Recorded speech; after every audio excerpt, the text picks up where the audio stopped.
الحمد لله رب العالمين وبه نستعين والصلاة والسلام على نبينا محمد وعلى آله وصحبه ومن تبعهم بإحسان إلى يوم الدين أما بعد.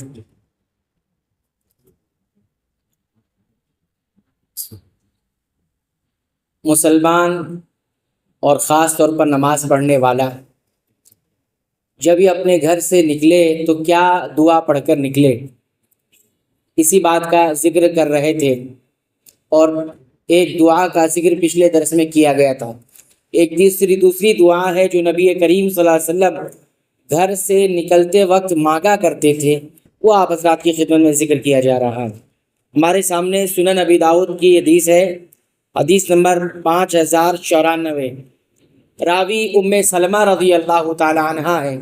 وہ فرماتی ہے کہ نبی کریم صلی اللہ علیہ وسلم جب بھی میرے گھر سے نکلتے تو کبھی ایسا نہیں ہوا کہ آپ اپنی نظروں کو آسمان کی طرف اٹھاتے، نگاہ اور آنکھیں دونوں آسمان کی طرف اٹھاتے، اور اٹھانے کے بعد آپ صلی اللہ علیہ وسلم یہ دعا پڑھا کرتے تھے: اللہم اعوذ بک ان اضل او اضل او ازل او ازل او اظلم او اظلم او اجہل او یجہل علی. مطلب ہے کہ اللہ میں تیری پناہ میں آتا ہوں، تجھ سے پناہ مانگتا ہوں. کس بات سے؟ اس بات سے کہ میں گمراہ ہو جاؤں یا گمراہ کر دیا جاؤں، یا میں گمراہ کروں یا مجھے گمراہ کر دیا جائے. گھر سے نکل رہے ہیں، یہ ایک دعا. دوسری دعا کیا ہے؟ پھر کہتے تھے ان او ازل او ازل، یا میں پھسل جاؤں یا مجھے پھسلا دیا جائے، یعنی میں گناہ میں پڑ جاؤں بغیر کسی ارادے کے، یا پھر کوئی مجھے پھسلا دے اور میں گناہ میں پڑ جاؤں، یا میں کسی کو پھسلا دوں اور وہ گناہ میں پڑ جائے. تیسری دعا او اظلم او اظلم، اس بات سے بھی تیری پناہ مانگتا ہوں کہ میں ظلم کروں یا مجھ پر ظلم کیا جائے، یعنی میں نکلا ہوں گھر سے باہر تو کسی پر ظلم نہ کر دوں اور کوئی میرے ساتھ نہ ظلم کر دے. یہ تیسری دعا کو. چوتھی دعا او اجہل او یجہل علی، یا پھر میں جہالت کروں یا میرے ساتھ کوئی جہالت کرے، یعنی میں بیوقوفوں جیسا کام کروں، لا علمی والا کام کروں، کسی کو تکلیف پہنچا دوں، کسی کے ساتھ بد اخلاقی کر لوں، یا پھر کوئی میرے ساتھ اس طرح کی بد اخلاقی کرے، میرے ساتھ بیوقوف جیسا عمل کرے، یا مجھے تکلیف پہنچائے، بد اخلاقی کرے میرے ساتھ. دیکھیے کتنی جامع دعا ہے. انسان کو اپنے گھر سے نکلنا ہے، کبھی اپنی روزی روٹی کے لیے، کبھی گھر والوں کے مطالبے کے لیے، کبھی کسی اور کام سے، لیکن بہرحال نکلنا ہے. رشتہ داری کے حقوق ادا کرنے کے لیے نکلنا ہے، کسی سے ملنے جانا ہے، یا اس طرح کا کوئی اور کام ہے، نکلنا تو پڑے گا. تو یہ اتنی جامع دعا ہے. اس حدیث کے پہلے ٹکڑے میں کیا بتایا گیا؟ یہ بتایا گیا کہ نبی کریم صلی اللہ علیہ وسلم نکلتے وقت آسمان کی طرف نگاہ اور نظر، آنکھیں دونوں کیا کرتے تھے. اس حدیث سے علماء نے یہ بات کہی کہ اس سے اس بات کا ثبوت ملتا ہے کہ اللہ رب العالمین بلند ہے، آسمانوں کے اوپر عرش پر ہے، اور مخلوق سے الگ ہے، مخلوق سے الگ ہے. اسی لیے نبی کریم صلی اللہ علیہ وسلم نکلتے وقت آسمان کی طرف نگاہ اٹھا رہے ہیں. نگاہ بھی آسمان کی طرف اور آنکھیں بھی آسمان کی طرف ہے. معنی یہ ہے کہ صرف آنکھ بند کر کے نگاہ نہیں اٹھا رہے، بلکہ آنکھیں بھی آسمان کی طرف کر رہے ہیں اور دیکھ بھی رہے ہیں آسمان کی طرف. اس سے معلوم ہے کہ اللہ رب العالمین کیا ہے؟ بلند ہے، ساتوں آسمان کے اوپر عرش پر مستوی ہے اور مخلوق سے الگ ہے. یہ ایک بات معلوم ہوئی. تو لہٰذا ایک دوسری بات اسی ٹکڑے سے یہ بھی معلوم ہوئی کہ انسان کو نکلتے وقت لمحے بھر کے لیے اس بات کا احساس ہونا چاہیے کہ میں گھر سے باہر نکل رہا ہوں تو یہ ساری باتیں میرے ساتھ نہیں ہونی چاہیے. ٹھیک ہے؟ کون سی بات؟ میں گمراہ نہ ہو جاؤں یا میں کسی کو گمراہ نہ کر دوں. کتنی اہم چیز ہے.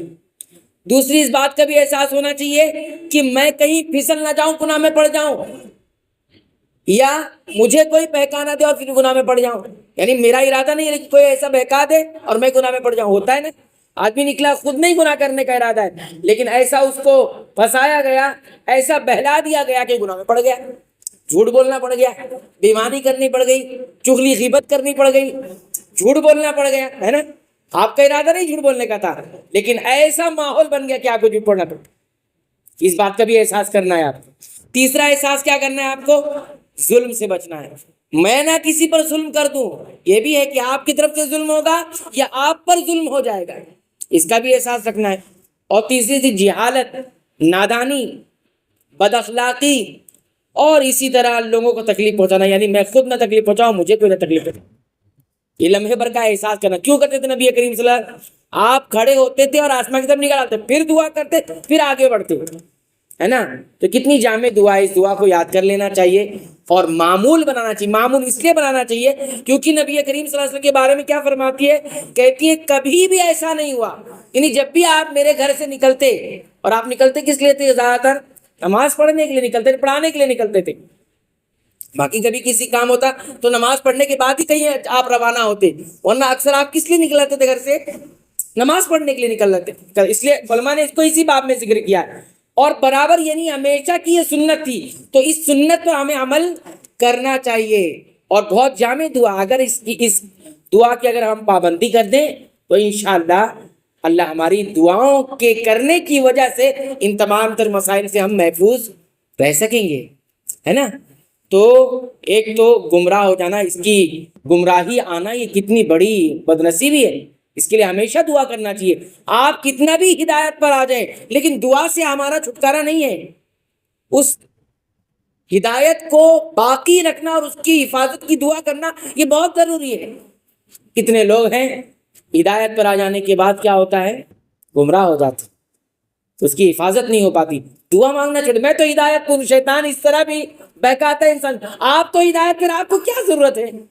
آپ تو ہدایت پر۔ بہت سارے لوگ ہدایت پر آنے کے بعد سوچتے ہیں کہ اب ضرورت نہیں ہے کسی چیز کی، یا دعاؤں کی ضرورت نہیں ہے، لیکن دعا کی ضرورت بہرحال ضرورت ہے۔ یہاں دیکھیں نبی کریم صلی اللہ علیہ وسلم سے آپ یہ کر سکتے ہیں، یہ عقیدہ رکھ سکتے ہیں، نعوذ باللہ آپ گمراہ ہو سکتے تھے، نعوذ باللہ آپ گناہ میں پڑ سکتے تھے، نعوذ باللہ آپ سے کوئی جاہلوں والا کام ہو سکتا تھا، یا آپ کسی میں ظلم کر سکتے تھے، ایسا ہو سکتا تھا، نہیں ہو سکتا، پھر بھی دعا مانگ رہے۔ کس لیے؟ امت کو تعلیم دینے کے لیے، امت کو تعلیم دینے کے لیے۔ تو دعا کیا ہے؟ اللہم اعوذ بک ان اضل او اضل او ازل او ازل او اظلم او اظلم او اجہل او یجہل علی او اجہل او یجہل علی۔ یہ دعا ہے، تو اس دعا کو بھی یاد کر لینا چاہیے۔ دعاؤں کی کتاب میں آپ کو ملے گی، اس کو یاد کر لیں۔ نہیں یاد ہے تو دیکھ کر بھی پڑھ کے نکلا کریں گھر سے، دیکھ کر بھی پڑھ کے گھر سے جو ہے نکلا کریں، تاکہ اس دعاؤں کی برکت سے ہمیں جو ہے یہ چیز حاصل ہو جائے۔ دوسری بات اس حدیث سے یہ بھی معلوم ہوتی ہے کہ اس دعا کو پابندی کرنا چاہیے اور اللہ کی طرف متوجہ ہونا چاہیے۔ نکلتے وقت اپنے آپ پر بھروسہ نہیں، میں بہت اچھا ہوں، سب کچھ ہو جائے گا، نہیں۔ آپ اچھے ہیں، دوسرے تو اچھے نہیں ہیں نا، یا دوسرے اچھے ہیں تو آپ اچھے نہیں ہیں نا، دونوں طرف دھیان رہنا چاہیے۔ میرا بھی شر ہے، دوسرے کا بھی شر ہے، میرا بھی خیر ہے، دوسرے کا بھی خیر ہے، میرا خیر پہنچتا کہ نہیں پہنچتا، دوسرے کا خیر پہنچتا کہ نہیں پہنچتا، میرے شر سے دوسرے محفوظ رہتے کہ نہیں، اور دوسرے کے شر سے میں محفوظ رہتا کہ نہیں رہتا۔